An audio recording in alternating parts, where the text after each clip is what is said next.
성도를 향한 권고라는 제목으로 이제 데살로니가후서 말씀을 오늘이 5번째가 되는 것으로 제가 기억을 합니다.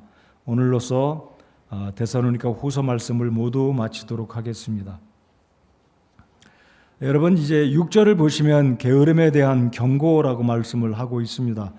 그래서 6절부터 이제 15절까지는 사실 이 게으른 문제에 대해서 바울 사도가 이 데살로니가 교회 성도들을 향해서 특별히 게으름 때문에 일하지 않고 성도들에게 물질적으로 짐을 안겨주고 있는 이 데살로니가 교회 성도들에게 짐이 되고 있는 사람들을 향해서 경고하고 있는 말씀을 오늘 끝으로 가장 중심이 되는 말씀으로 살펴보도록 하겠습니다. 말씀을 다시 한번 여기 보기 원하는 부분이 유명한 말씀이지 않습니까?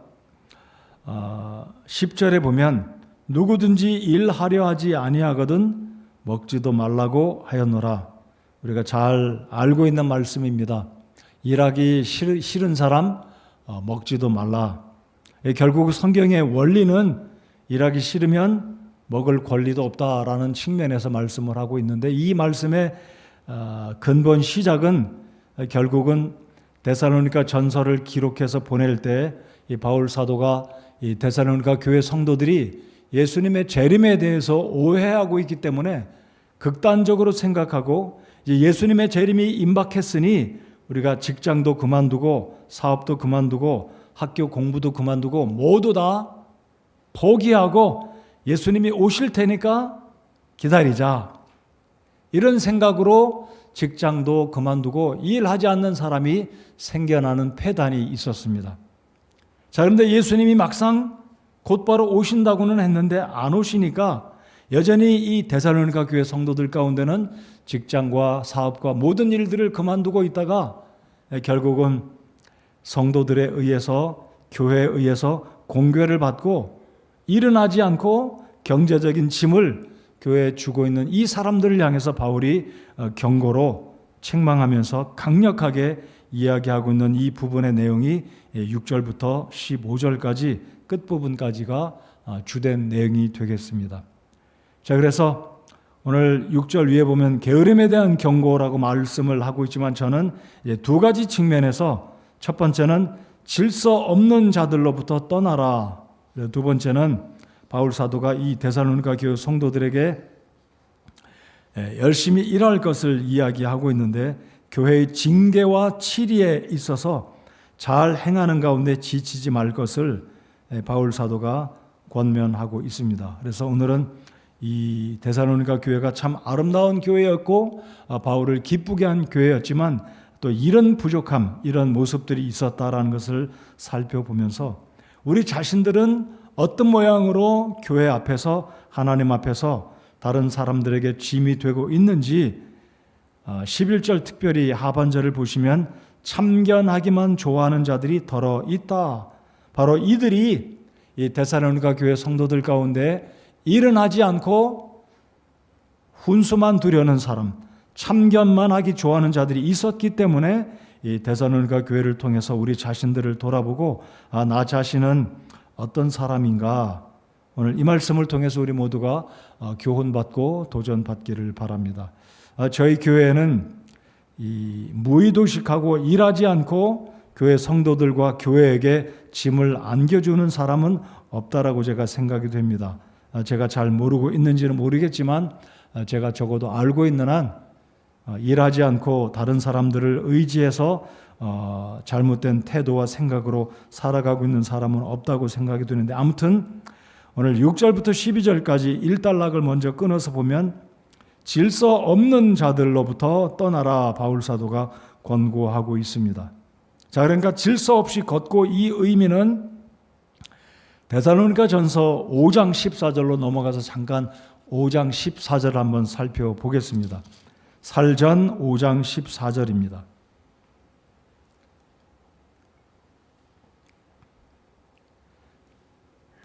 (5장 14절에) 보면 제멋대로라는 표현이 나옵니다. 14절, 형제들아 이제 우리가 너희에게 권면하노니 제멋대로 행하는 자들에게 경고하고 그러니까 2000년 전이나 지금이나 여전히 교회 안에는 자기 마음대로 제멋대로 행하고 있는 사람들이 있었다는 것을 보면 참 흥미있다라기보다는 예나 지금이나 이런 부류의 사람들은 여전히 있구나라는 것을 생각합니다. 그러니까 이 데살로니가 교회 안에도 제멋대로 행하는 성도들이 있었다는 겁니다. 자, 그런데 14절의 상반절이 뭐라고 이야기합니까? 형제들아. 그래서 오늘 살후 이제 끝부분에서도 형제들아라는 단어가 나오는 것을 보면 구원은 받기는 받았지만 여전히 그들의 믿음의 성숙도가 떨어져서 제멋대로 행하는 자들이 여전히 바울 사도가 목회했던 그 교회도 있었고, 오늘날 제가 목회하는 우리 교회나 오늘 이 시대에 존재하는 교회 가운데도 제멋대로 행동하는 사람들이 있다는 것을 보면 참 마음이 씁쓸함하면서도 이것이 이상한 것은 아니다. 여전히 사람들은 우리 모두가 다 연약한 모습이 있기 때문에 이렇구나라는 것을 생각합니다. 그래서 5장 14절에도 제멋대로 행하는 자들에게 경고하고, 그러니까 성경은 그들을 경고하고 책망하고 바로 잡을 것을 바울 사도는 살전에서도 그리고 데살로니가 후서에서도 동일하게 이야기하고 있습니다. 그래서 5장 14절 후반절에 보면 마음이 약한 자들은 위로하고 연약한 자들은 붙들어주고 그리고 모든 사람들에게 인내하라. 그러니까 모든 사람에게 인내하라는 의미가 무엇이겠습니까? 제멋대로 행하는 자들, 말만 앞서는 자들, 다른 사람들에게 덕이 되지 못하고 본이 되지 못하고 교회에 걸림돌이 되는 그 자들을 향해서 경고하고 징계는 하되 그들을 바로 세워주기를 하나님은 원하신다는 이 말씀을 우리가 한번 곰곰이 생각하면서 나는 어떤 모습으로 교회를 섬기고 있는가 돌아보는 이 시간이 되기를 바랍니다. 다시 데살로니가 후서로 돌아오시면, 자, 이제 3장 6절에 이제 형제들아, 바울 사도가 형제들아라는 단어를 무척 자주 언급하는 모습을 봅니다. 그러니까 이 바울 사도가 서신을 보내는 대상자들은 구원받지 아니한 사람들이 아니라 구원받은 사람들이었고 데살로니가 교회 지체들이었다라는 것을 알 수 있습니다. 그래서 6절 중간에 보시면 너희는 질서 없이 걷고 우리에게서 받은 전통대로 걷지 아니하는 모든 형제들에게서 떠나라라고 이야기합니다. 그래서 제가 지지난주에 주 안에서 받은 전통을 데살로니가후서 3장 15절에서도 너희가 가르침을 받은 전통을 붙들라라고 말씀을 합니다. 그래서 제가 2주 전에도 우리 주님 안에서 우리가 믿음의 귀한 전통들을 특별히 교리적인 부분들을 붙들고 다음 세대에 전해주는 우리가 되어야 되겠다라고 언급을 드렸습니다. 그래서 전통대로 걷지 아니하는 모든 형제에게서 떠나라. 우리 남자들 군대 갔다 오면 FM대로라는 말 하잖아요. FM대로.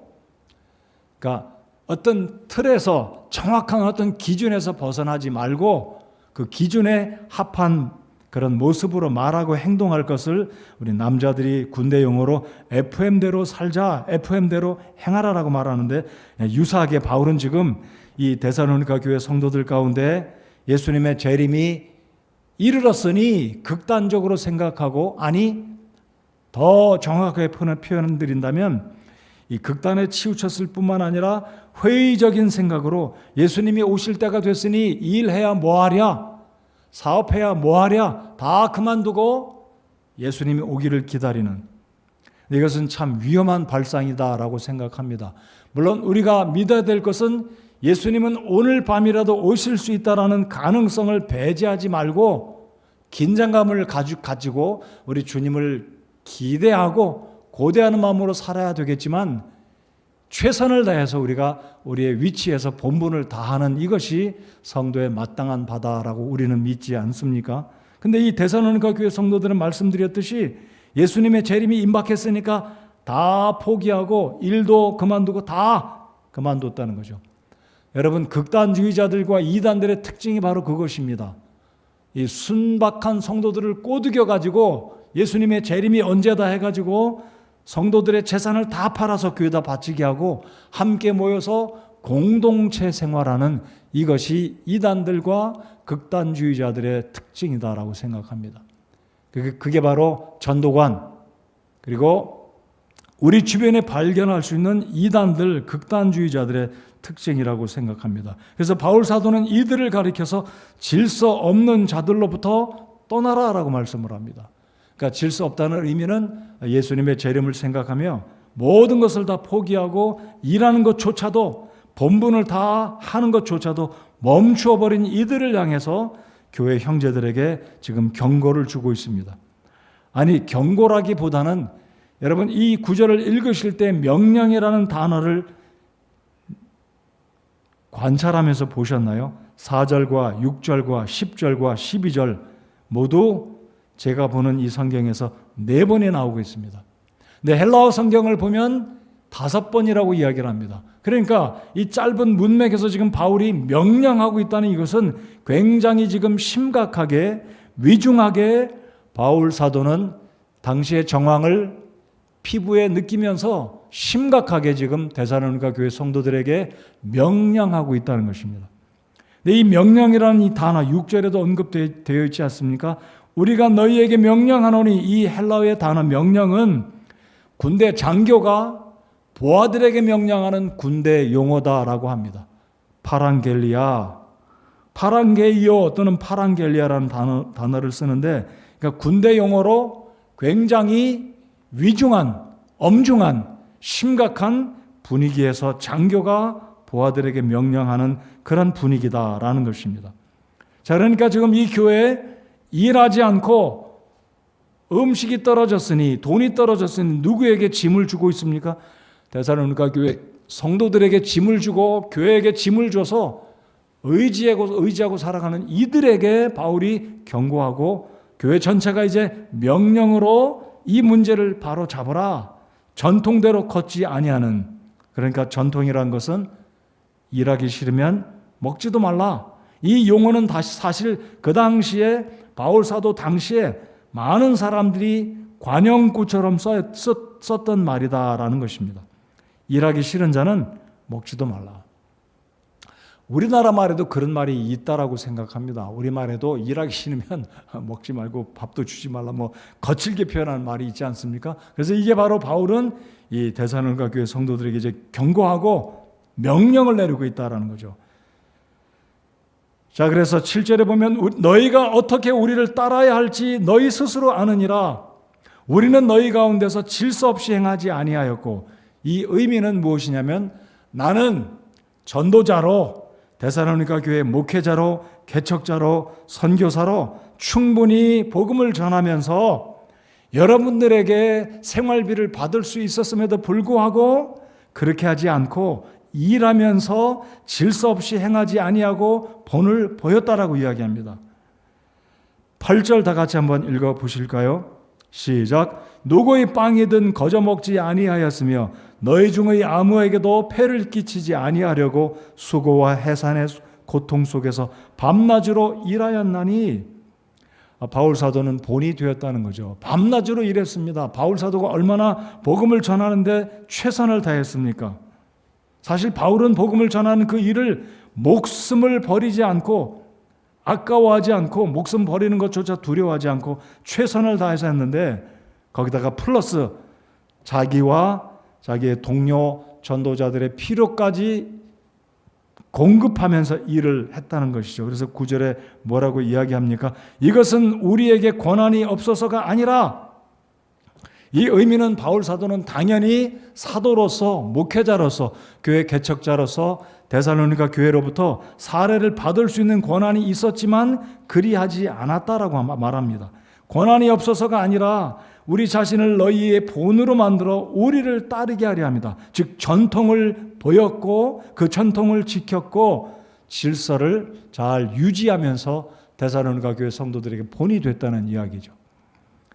그래서 바울 사도는 우리가 잘 아는 대로 천막을 기우면서 얼마나 열심히 일을 했는지 모릅니다. 그래서 데살로니가 전서 2장 6절에도 바울은 이런 언급을 하고 있습니다. 제가 2장 6절 한번 읽어보겠습니다. 우리가 그리스도의 사도로서 부담을 줄 수도 있었으나 너희에게서든지 다른 사람에게서든지 우리가 사람에게서는 영광을 구하지 아니하였고, 사람들에게 부담을 주지 않았다라고 말합니다. 저와 우리 교회 사역자들은 그렇게 하지는 않고 있습니다. 감사하게도 교회에서 우리 사역자들과 저의 생활비 사례를 지급하기 때문에 우리가 다른 잡을 갖지 않고 하나님의 일에 전념해서 일할 수 있는 것 하나님께 감사를 드립니다. 오늘 코로나 시대를 맞아서 한국에 적지 않은 목회자들이 교회로부터 이 사례가 부족하기 때문에 사이드 잡을 가지고 일을 하면서, 그리고 장로교에서는 결국 이제 교단에서 법으로 제정이 된 것이 무엇이냐면 사모님들을 일할 수 있도록 교단 법으로 세웠다는 이야기예요. 그 말을 들으니까 참 이 마음이 그렇게 편치는 않으면서도 한편으로는 또 목회자의 가정이 경제적으로 어려우니까 법으로 이렇게 나름대로의 보호 장치를 하는 모습이 한편으로는 또 이해도 가지만, 바울 사도는 지금 이 데살로니가 교회 성도들에게 우리가 사례를 받을 권한이 없어서 일을 한 것이 아니라 본을 보이기 위해서 우리를 따르게 하려 합니다. 그래서 바울 사도는 이런 부분에 있어서 성도들에게 자신들이 일을 하면서 공급을 하면서 본을 보였다. 그러니까 바울 사도는 충분히 명령할 수 있는 지금 권한과 자격이 있다라고 생각합니다. 10절에 그래서 바울이 뭐라고 더 강력하게 이야기하고 있습니까? 우리가 너희와 함께 있었을 때에도 너희에게 이같이 명령하여 누구든지 일하려 하지 아니하거든 먹지도 말라고 하였노라. 우리가 다시 한번 이런 부분에 있어서 내가 일할 수 있음에도 불구하고 더 편한 직장, 더 안일하게 일할 수 있는 직장을 찾아 나서면서 어떤 가정의 경제적인 일조를 더 많이 할 수 있음에도 불구하고 편한 일, 자기가 원하는 일을 찾아서 한다고 한다면 우리는 다시 한번 내가 일하는 태도, 일에 대한 이 근본적인 접근을 우리가 다시 한번 점검해보고 생각해 보아야 한다라는 것이죠. 그래서 우리가 일하는 부분은 당연히 일은 피곤한 일이고 힘이 들고 정신적이고 육신적으로 스트레스가 따라오는 일이다라고 생각합니다. 그런데 우리가 편한 일만 찾고 내가 원하는 일만 찾는다면 그것은 창조적인 하나님의 일에 대한 접근과 동이 떨어진 잘못된 자세, 잘못된 생각이다라고 생각이 듭니다. 그래서 바울은 이 데살로니가 교회 성도들에게 극단적으로 회의적으로 생각해서 일과 또 마땅히 해야 될 일들 다 포기한 이들을 하나님께서 말씀으로 권면하는 이유가 바로 여기에 들어 있다는 것입니다. 그래서 일꾼이 자기 먹을 것을 받는 것이 마땅하다는 이 말을 하면서 결국은 바울이 이제 본론으로 들어가서 이 일하지 않고 성도들에게 부담을 주고 있는 이들을 가리켜서 이제 본론적으로 11절에 이렇게 이야기하고 있습니다. 우리가 들으니 너희 가운데 질서 없이 걸으며, 또다시 질서에 대한 언급이 나옵니다. 6절에도 나왔지요. 그리고 바울 사도는 질서 없이 행하지 아니했다, 대조적으로 이야기합니다. 일하지 않는 자들을 가리켜서 질서 없이 걷는다라고 이야기하고, 자기 자신과 자기의 동료 사역자들은 질서 있게 일을 하며 본을 보였다라고 이야기하고, 이제 다시 10절, 11절 이하에 들어서 이 질서 있지 않는 이들을 향해서 이제 본론적으로 이야기를 합니다. 자, 이들은 바울 사도가 무엇이라고 이야기합니까? 그들은 조용히 일하고 자기 빵을 먹을지니라. 이 말은 무슨 의미입니까? 조용히 일한다, 이 의미는 성실하게 일하지 않고 말만 앞선다, 그런 측면에서 대조적으로 이야기합니다. 조용히 일하는 것과 그리고 11절 하반절에 참견만 좋아하는 자들, 여러분 참견할 때 말하지 않고 참견하는 사람은 대다수 그런 사람은 없습니다. 미주알 매주알 감나라 대추나라 늘 입으로 코칭하려고 하고 입으로 잔소리하고 입으로 부정적인 이야기하는 자들이 바로 이들의 특징이라는 거죠. 근데 바울의 이 의미를 잘 보시면 조용히 일하라, 이 의미는 무엇입니까? 성실하게 자기 일을 하라는 거죠. 자기 본분을 하라. 그리고 자기 빵을 먹을지니라, 이 의미를 거꾸로 말씀드리면 이들은 남의 빵을 먹고 사는 자다 이거죠. 남의 양식을 일하지 않으면서 말만 앞서고.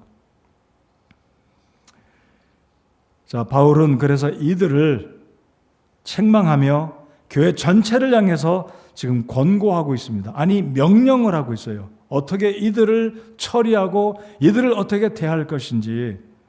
그래서 제가 말씀드린 대로 첫 번째는 바울 사도는 질서 없는 자들로부터 떠날 것을 이 마지막 데살로니가 후서에서 이제 끝부분에 있어서 이 데살로니가 교회 문제를 바로잡기 위해서 첫 번째는 질서 없이 걷는 자들로부터 떠나라. 다시 말씀드리면 이들을 징계하라는 거죠. 징계하라. 굉장히 심각하게 바울은 이야기하고 있습니다. 자, 12절을 우리가 지금 살펴보았습니다. 그들은 조용히 일하고 자기 빵을 먹을지니라 이야기하고 있고요. 13절에 보면 그러나 형제들아 너희는 잘 행하는 가운데 지치지 말라. 자, 그러니까 이 교회에 명령을 내리고 있는데 이들로부터 이들을 어떻게 징계하고 어떻게 질서 있게 행해야 될지 이제 14절에서 조금 더 심각하게 이야기를 합니다. 굉장히 노골적으로 이야기를 합니다. 14절 다 같이 한번 읽어보시겠습니다. 14절 시작. 만일 어떤 사람이 이 서신으로 전하는 우리의 말에 순종하지 아니하거든 그 사람을 주목하여 그와 사귀지 말고 이로써 그가 부끄러움을 당하게 하라. 자, 그러니까 이제 바울 사도가 질서 있게 행할 것을, 질서가 없는 자들로부터 떠날 것을 첫 번째로 경고하고 있고 교회 전체에게 명령을 내리고 이 문제를 바로잡기 위해서 이야기를 하고 있는데요. 자, 그렇다면 일하지 않고 남의 빵을 먹는 이 사람들은 두 가지 측면의 문제가 있다라고 저는 생각합니다. 첫 번째, 일하지 않는 이 데살로니가 교회 성도들, 문제를 일으키는 이들, 참견만 좋아하는 이들, 훈수두기만 좋아하고 사실은 교회에 덕이 안 되는 이들의 문제는 첫 번째, 거듭나지 않았기 때문이다라고 저는 봅니다. 거듭나지 않은 자들은 결국은 교회에 이 유익을 끼치지 못하는 자들이다. 거듭나지 않았기 때문에. 그래서 바울 사도가 고린도 전서 2장과 3장에서 이야기하는 것처럼 거듭나지 아니하는 자들, 본성에 속한 자들은 하나님의 성령의 일을 받지 아니하고 이해하지도 않는다라고 표현한 그 의미로 보았을 때 결국 이 데살로니가 교회에 일하지 않고 남의 빵을 먹는 이들은 문제의 원인이 첫 번째는 거듭나지 않았기 때문이다라고 저는 생각합니다. 그런데 이 말씀을 가만히 보면 이들이 거듭난 사람들일 거라는 추측, 논리적으로 유출해낼 수 있다는 것입니다. 왜냐하면 15절에서 바울이 무엇이라고 이야기하고 있냐면 형제라는 단어를 또 이야기하고 있습니다. 15절을 제가 읽겠습니다. 그러나 그를 원수로 여기지 말고 형제로서 권고하라. 그러니까 이 의미를 보면 지금 데살로니가 교회 성도들 가운데 남의 빵만 먹고 일하지 않고 잔소리만 하고 참견만 좋아하는 이들은 거듭나지 않은 자들도 있었겠지만 이들은 거듭난 형제들이었다라는 것을 15절을 통해서 알 수 있습니다. 아무튼 바울은 이 거듭나지 않은 이들을 말한다기보다는 이 15절의 의미를 보았을 때 일하지 않고 잔소리만 하고 참견만 좋아하는 이들, 교회 문제를 일으키는 이들은 15절의 의미를 보면 거듭난 자들, 형제들이었다라는 것입니다. 그런데 바울은 이 전체 데살로니가 교회 성도들에게 강력하게 이야기를 하기를 바로 명령하고 있다는 거죠. 어떤 명령입니까? 일하지 않는 당사자들에게는 일 좀 해라 너희들. 말만 하지 말고 조용히 일하고 자기 빵을 먹어라. 당사자들에게는 열심히 일을 할 것을 명령하고 있습니다. 그리고 두 번째 명령은 교회 성도들 전체를 향해서 명령을 또 내리고 있습니다. 자, 그러면 일하지 않는 이들, 참견만 좋아하는 이들, 교회 덕을 세우지 않는 이들을 향해서 바울이 어떤 명령을 내리고 있습니까? 14절을 보시겠습니다. 자, 그러니까 오늘 본문에서 두 번째 대지로서 교회의 징계와 치리, 13절, 15절.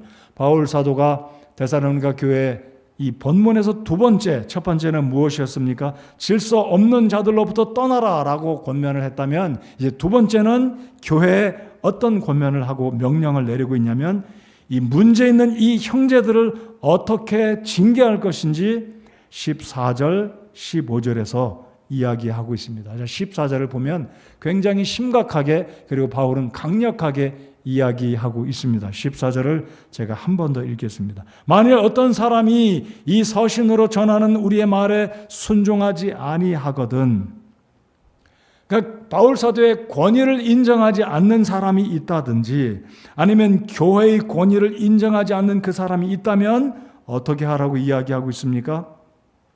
그 사람을 주목하라. 첫 번째, 주목하라는 겁니다. 주목하라. 자, 이 주목한다는 의미는 신약 성경 헬라어 원어로 볼 때 이 본문에서 유일하게 사용된 단어입니다. 그러니까 신약 성경 다른 어디에서도 이 헬라어 단어가 사용되지 않았는데, 주목하라는 이 의미는 이 당시에 영수증 또는 공문서의 서명과 같은 의미로 특별한 의미가 부여된, 여러분 최근에, 옛날에는 우리가 오래된 물건 버릴 때 딱지 붙이지 않았습니다. 근데 최근에는 큰 물건들을 버릴 때는 그 물건을 버리는 사람이 딱지를 붙여서 돈을 지불하게끔 되어 있습니다. 그렇잖아요? 그러니까 어떤 영수증 또는 중요한 공문서에 사인을 하듯이, 주목이란 의미는 문제를 일으키는 사람에게 징표를 남겨두라는 의미가 이 본문에서 지금 바울이 이야기하는 교회 전체에 그 문제 있는 사람에게 주목해 보아라. 그 말은 그 사람을 허투루 보지 말고 집중해서 그 사람이 어떤 말을 하고 어떤 문제를 일으키는 사람인지 집중해 보라는 이야기예요. 그러니까 거기에 징표를 붙여둔다는 의미, 심볼로, 상징으로, 이 사람은 문제를 일으키는 사람이다라는 것을 모든 성도가 의식하라는 게 바울 사도의 명령이라는 겁니다. 그러니까 문제를 일으키는 사람에 대해서 나 저 사람 신경 쓰고 싶다, 이게 아니라, 신경 쓰고 싶지 않다가 아니라, 바울 사도는 지금 그런 사람들에게 데살로니가 교회에 명령하기를 주목하라는 거죠. 저 사람이 어떤 일을 하고 있는지, 교회에 덕을 끼치는 사람인지 아니면 교회 성도들에게 해를 끼치는 사람인지 주목하라. 두 번째는 뭐라고 이야기합니까? 자, 주목할 뿐만 아니라 뭐라고 이야기합니까? 사귀지 말라. 교제를 끊으랍니다. 굉장히 지금 바울 사도는 권고가 아닙니다. 명령이라고 말씀드렸습니다. 지금 바울은 일하지 않고 먹기만 하는 사람들에게도 명령을 할 뿐만 아니라 교회 전체에게 문제를 일으키고 참견만 좋아하는 그들에게 주목하여 보고, 두 번째 단계는 교제를 끊어라 이거예요. 이건 제 얘기가 아닙니다. 하나님이 바울 사도를 통해 데살로니가 교회 문제를 일으키는 이들을 향해서 서신을 끝마무리 짓는 마지막 부분에 이 명령을 내리고 있는 것은 굉장히 중요하게, 심각하게 이 문제를 지금 바울 사도가 다루면서 서신을 끝맺고 있다라는 것을 우리가 유념해야 한다는 사실입니다. 다시 말씀드립니다. 우리 교회에는 일하지 않고 빈둥빈둥 놀면서 성도들에게 경제적인 부담을 끼치고 교회에게 부담을 끼치는 사람은 없다라고 생각합니다. 그러나 유사한 측면에서 교회를 힘들게 하고 성도들을 힘들게 하고 참견만 좋아하고 문제를 일으키고 덕을 세우지 않고 오히려 덕을 허는 사람이 있다면 주목해 보아야 한다는 겁니다. 그리고 그들과 교제를 일단 끊어야 된다. 그와 사귀지 말고, 그 이유가 무엇입니까? 이유는 바울 사도가 이렇게 말씀을 합니다. 이로써 뭐라고요? 14절 하반절. 이로써 뭐라고요? 그가 부끄러움을 당하게 하라. 이거죠. 그 사람이 만일 구원받은 사람이라면 왜 우리 교회 성도들은 나와 말도 안 하고 따뜻하게 대하지도 않고, 모든 사람은 나를 볼 때는 좀 이상한 시선으로 나를 바라볼까 하면 본인이 깨닫는다 이거죠. 내가 일하지 않고 놀고 먹기만 하니까 교회 사람들이 나와 이제는 기쁘게도 맞이하지 않고 교제도 하지 않고 징계를 하고 권고를 하고 있는 이런 상황에 스스로 자신의 잘못을 깨닫고 부끄러움을 당하면서, 그리고 그 사람으로 하여금 회개하고 바뀌어져서 올바른 삶으로 살아가도록 바울 사도는 이런 방법으로 그 사람을 바로잡기를 원한다라는 것이죠. 자, 그러니까 여기서 그 사람을 주목하고 그 사람과 사귀지도 말고 부끄러움을 당하게 하라. 부끄러움을 당하게 하라는 것은 의도성이 있는 거죠. 의도적으로 그렇게 하면 이 사람이 부끄러움을 깨닫고 일하지 않고 무의도식하고 남의 빵만 먹으려는 이 자신의 잘못을 깨닫고 바뀌어질 것을 바울 사도는 지금 강구하기 위해서 이렇게 데살로니가 교회 성도들에게 권고하고 있다는 것입니다.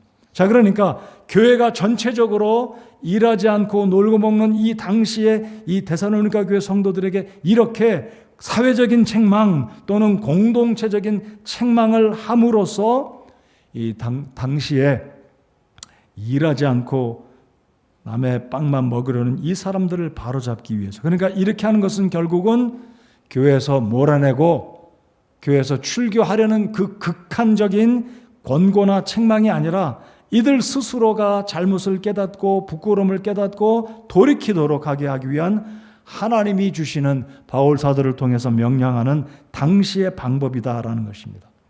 자, 그렇다면 이 본문의 말씀이 우리 교회와 어떻게 연관이 있을 수 있냐는 거죠. 자, 우리 교회에서도 어느 누군가가 본이 되지 않고 헌신은 하지 않고 참견만 좋아하고 부정적인 말만 늘어놓고 성도를 세우는 게 아니라 허물고 있다면 원리는 동일하다 이거죠. 14절 바울 사도의 권면이나 이 서신, 자, 그러니까 바울이 뭐라고 이야기합니까? 어떤 사람이 이 서신으로 전하는 우리의 말에 순종하지 아니하거든. 그러니까 이 14절 상반절의 의미는 바울 사도의 권위에 불응하거나 성경의 말씀, 서신으로 전하는 우리의 말에 순종하지 아니한다는 의미는 두 가지가 다 포함된다라고 생각합니다. 좀 더 넓게 적용한다면 세 가지로 저는 볼 수 있다고 생각합니다. 첫 번째는 하나님 말씀의 권위에 불순종한다든지, 둘째는 바울 사도의 권위에 불순종한다든지, 폭넓은 차원에서 세 번째로 적용해 본다면 교회의 권위에 불순종할 때는 동일하게 14절의 말씀이 오늘 이 시대에도 어떤 성도가 교회에 덕을 끼치지 않고 덕을 세우지 않고 문제를 일으키고 참견만 좋아하고 말만 앞선다면 이런 방법으로 그 사람을 세우기 위해서, 바로잡기 위해서 이런 방법을 강구해야 된다라고 저는 믿습니다.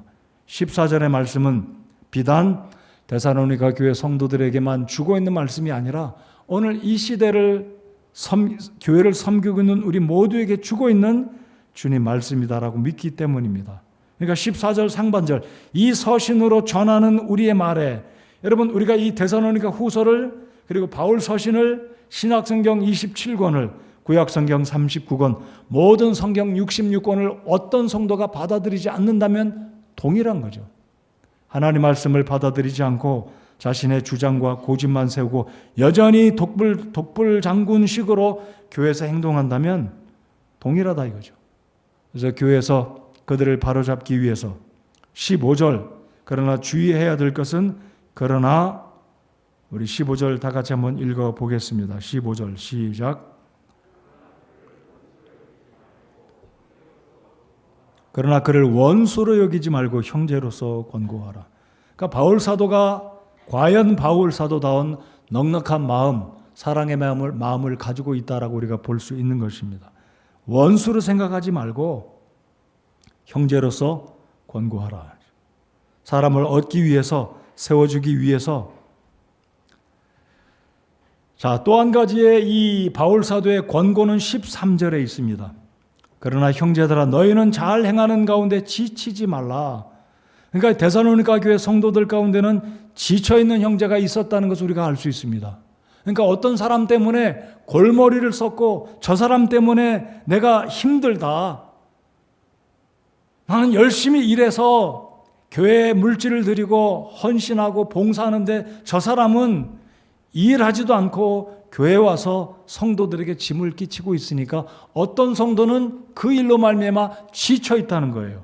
그래서 지금 바울은 말하기를 너희는 잘 행하는 가운데 지치지 말라. 그러니까 이 의미를 역으로 생각해 본다면, 아니, 저 사람 일도 안 하는데 교회에서 이렇게 도와주는데 나도 일하고 싶지 않다. 나도 일하지 않고 교회에서 사랑연금 받고 교회에서 도와주는 거 받고 나 살겠다. 아마 이런 영향을 받은 사람도 없지 않아 있었던 것 같아요. 그러니까 지금 바울은 뭐라고 이야기합니까? 뭐라고 명령합니까? 그러나 형제들아, 너희는 잘 행하는 가운데 지치지 말라. 그러니까 그런 사람들 때문에 일 열심히 하는 사람들 지치지 말라고 지금 권면하고 있다는 거죠. 그러니까 사랑하는 성도 여러분들, 우리가 교회를 섬길 때 정말 여러 종류의 성도들로 인해서 때때로 우리가 마음이 안 맞고 손발이 안 맞고 주님을 섬기다 보면, 교회를 섬기다 보면 그런 특별한 사람들 때문에 교회를 잘 섬기는 성도들이 지치고 힘이 빠질 때가 있다는 거죠. 그럴지라도 오늘 주님이 무엇이라고 이 말씀을 통해 우리에게 권면하고 계십니까? 지치지 말라. 그런 사람들 때문에 지치지 말라는 거죠. 또 한 가지는 뭐라고요? 계속해서 선행을 지속하라. 너희는 잘 행하는 가운데, 그러한 사람들 때문에 힘이 들고 지칠지라도 포기하지 말라는 거죠. 낙심하지 말고 계속해서 선한 일을, 주를 위한 또 교회를 향한 열심과 선행을 지속하라는 거죠. 여러분, 갈라디아서 마지막 6장에 바울 사도가 끝부분에 갈라디아 교회 성도들에게 무엇을 권면합니까? 우리가 선을 행하되 낙심하지 말라. 때가 이르면 하나님께서 반드시 거두게 하실 것이다. 6장 끝부분에 가서도 바울이 유사한 권면을 하고 있듯이 이제 데살로니가후서를 마치면서 성도들에게 그런 권면을 지금 하고 있는 겁니다. 열심히 일하면서 질서 있게 행하는 이 바울 사도의 기쁨을 주었던 성도, 교회에 유익을 끼쳤던 성도들에게 바울이 권면합니다. 형제들아, 너희는 잘 행하는 가운데 지치지 말라라는 거죠. 근데 우리가 사람인지라 지칠 때가 있어요. 나는 뭐냐? 나는 안 힘드나? 나는 열심히 섬기고 있는데 저 사람은 섬기지는 못할 망정 와가지고 고춧가루 뿌리고 힘들게 하고 참견이나 하고 부정적인 말만 늘어놓으면 힘이 빠진다는 거죠. 이 말씀을 기억하시기 바랍니다. 하나님께서는 그들을 하나님께서 딜하실 거라고 저는 봅니다. 그러나 내가 할 일은 내가 하고 다른 사람들 때문에 지치지 말고, 지치지 않을 뿐만 아니라 부정적인 영향을 받지 말고 계속해서 지속적으로 선을 행하고 낙심하지 말아야 한다는 것. 그래서 바울 사도가 뭐라고 이야기합니까? 사람이 무엇으로 심든지 어떻게 된다고요? 그대로 거둘 것이다. 그래서 성령을 위하여 행하는 자, 성령으로 심는 자는 그대로 거둘 것이다. 그래서 바울은 이 데살로니가 교회 성도들에게도 동일하게 권면합니다. 그러나 형제들아, 너희는 잘 행하는 가운데 지치지 말라. 그래서 우리 교회에 어떤 모양으로, 어떤 모습으로 교회를 섬기고 있든지 때때로 우리의 마음속에 우리를 낙심시키고 힘 빠지게 하는 사람이 혹시 있을지라도 오늘 이 14절, 13절 두 구절의 의미, 하나는 긍정적인 측면에 지치지 말고 지속적으로 잘 행해야 되겠다. 또 적극적인 측면에서 그런 사람들을 주목하여 보고 그와 사귀지 말고 이로써 그가 부끄러움을 당하게 하라. 이 의미의 말씀을 지혜롭게 잘 적용할 수 있는 저와 여러분 모두가 되시기를 바랍니다. 그리하되 15절, 그를 원수로 여기지 말고 형제로서 권고하라. 그리함으로 결국은 그 사람이 구원받은 사람이라면 돌아올 것이고 부끄러움을 느낄 것이고, 정말 구원받았다면 성령께서 그의 마음을 보여주시지 않으시겠습니까? 구원받았다면, 정말로 본인도 구원받았다면 최소한 일말의 부끄러운 마음을 느끼지 않겠습니까? 그럼에도 불구하고 부끄러움을 모른다면 구원받지 못한 사람이라고 볼 수 있겠지요. 구원받은 사람이 되어서 우리 모두가 실수가 있고 말이 앞서고 참견 좋아할 때가 있지만, 그러나 이런 과정을 통해서 교회의 어떤 징계, 사랑의 어떤 관심을 가지고 징계를 간접적으로든 직접적으로든 받을 때 부끄러움을 느끼고 돌아오게 되면 그 형제를 얻은 것이다라고 주님이 말씀하신 것처럼 우리 교회 모든 성도 여러분들, 제가 이 말씀을 묵상하며 그렇게 생각해 보았습니다. 잘 섬기는 자가 있고 기본만 하는 사람도 있고 잘 하지도 못할 뿐만 아니라 기본도 못하는 그 수준이 아니라 참견만 하고 다른 사람을 허물고 낙심케 하고 힘 빠지게 하는 세 종류의 성도가 있지 않나. 자, 중간에서 기본만 하는 사람들이 있습니다. 아니면 한쪽은 기본의 이상을 넘어서 정말로 힘과 마음과 정성과 뜻을 다해서 교회를 섬기고 성도를 섬기는 정말 주님을 기쁘게 하는 그런 성도가 있다면, 기본만 하는, 잘하지도 특별히 잘하지도 않지만 못하지도 않는, 그냥 주님 앞에 기본만, 내 앞가름만 하는, 또 한편으로는 앞에서 언급드린 두 가지가 아니라 잘하는 것도 없고 기본적으로 하는 것도 없으면서도 참견만 좋아하고 다른 사람을 걸려 넘어지게 하고 덕을 세우는 게 아니라 허무는 그런 모습이 혹시라도 우리에게 있다면 한 단계씩 믿음의 단계가 올라가는, 아래 단계에서 위에 단계로, 그래 중간 단계에 있는 분 더 위로 올라가서 주님을 기쁘시게 하고 교회 성도들에게 유익을 끼치는, 그래서 하나님을 기쁘시게 하고 나의 존재로 나의 섬김으로 인해서 성도들이 힘을 얻는, 변화되어지는, 성숙되어져 가는 저와 여러분 모두가 되시기를 바랍니다. 이제 바울은 이제 끝맺음을 16절부터 18절까지 이제 끝맺고 있습니다. 16절부터 18절. 바울 서신의 공통적인 모습이 무엇이냐면 바울의 서신도 그렇고 마지막 끝도 그런 것이 늘 평강과 주님의 은혜를 간구하면서 바울의 서신을 끝맺고 있지 않습니까? 그래서 16절에 보면 이제 평강의 주께서 친히 모든 방법으로 항상 너희에게 평강을 주시기를 원하노라. 주께서 너희 모두와 함께 하시기를 원하노라라고 데살로니가 교회 성도들에게 평강을 끼치면서 평강을 빌면서 서신을 끝맺고 있습니다. 17절. 바울은 내 손으로 써서 문안하노니 이것은 모든 서신에 있는 증표이므로. 바울은 이 서신이 자신이 직접 쓴 편지라는 것을 언급하면서, 데살로니가 후서 2장 2절로 잠깐 넘어가서 보겠습니다. 데살로니가 후서 2장 2절. 그러니까 가짜 서신이 돌아다니고 있었기 때문에 바울은 데살로니가 후서를 끝맺으면서 뭐라고 지금 확증하냐면, 내가 친필로 써서 보내노니 이 서신을 의심하지 말고 이 서신의 권위를 인정하라. 그리고 순종하라. 아까도 말씀을 드렸듯이 어떤 자들 가운데는 이 서신으로 전하는 우리의 말에 순종치 아니하는 사람이 있었기 때문에 바울은 서신을 끝맺으면서 이 서신은 내가 친필로 쓴 편지다. 그 의미는 무엇입니까? 내 말을 순종해라, 이 의미죠. 여러분 2장 2절을 피셨으면 한번 보시기 바랍니다. 너희는 영으로나 말로나 혹은 우리에게서 왔다는 편지로나 그리스도의 날이 가까이 이르렀다 해서 쉽게 마음이 흔들리거나 불안해하지 말라. 2장 2절의 의미는 어떤 사람이 바울의 이름으로 가짜 편지를 보내서 사람들의 마음을 요동시켰다는 거예요. 야, 예수님의 재림이 임박했으니까 일하지 말라. 끝이다. 다 그만둬.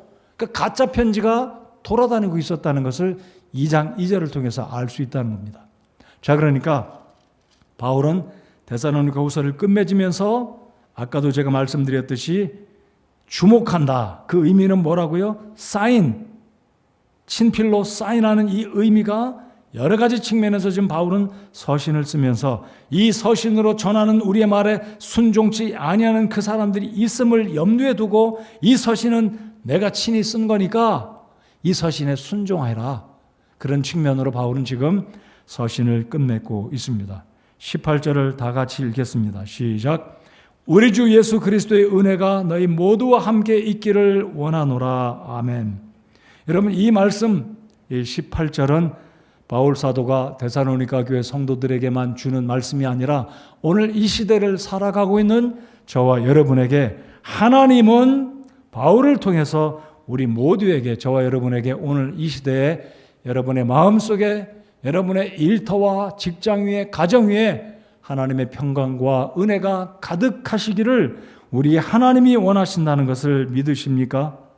바로 이게 바울을 통한 우리 하나님 아버지의 마음이고 우리 주님의 염원, 우리 주님이 그렇게 바라신다는 것입니다. 여러분, 이 시대 얼마나 어려운 때를 삽니까? 우리 하나님은 저와 여러분의 삶에 바울 사도의 이 서신을 통해서 하나님의 마음은 저와 여러분의 삶이 늘 평안하고 평강이 넘치고 은혜 가운데 살아가기 원하는 것이 우리 하나님 아버지의 마음이라는 것을 믿고 감사하면서 하나님 저를 이렇게 생각해 주시며 제 삶과 제 몸과 제 심령과 저의 직장과 가정과 우리의 삶의 모든 영역에 우리 주님의 평강과 은혜가 넘치기를 원하시는 아버지의 그 마음을 감사합니다. 하나님을 신뢰하면서 우리의 삶의 모든 것을 주님께 맡겨드리고 살아가는 저와 여러분 모두가 되시기를 바랍니다. 오늘 말씀을 마치면서 다시 한번 우리 교회, 우리 자신들을 돌아보며 나는 참견만 하는 사람인가? 나는 말만 하는 사람인가? 아니면 실제로 행실로, 몸으로, 재능으로, 시간으로, 귀한 것으로 교회를 섬기고 형제를, 자매를 섬기는, 교회를 섬기고 다른 사람을 세워주고 덕을 끼치는 사람인가?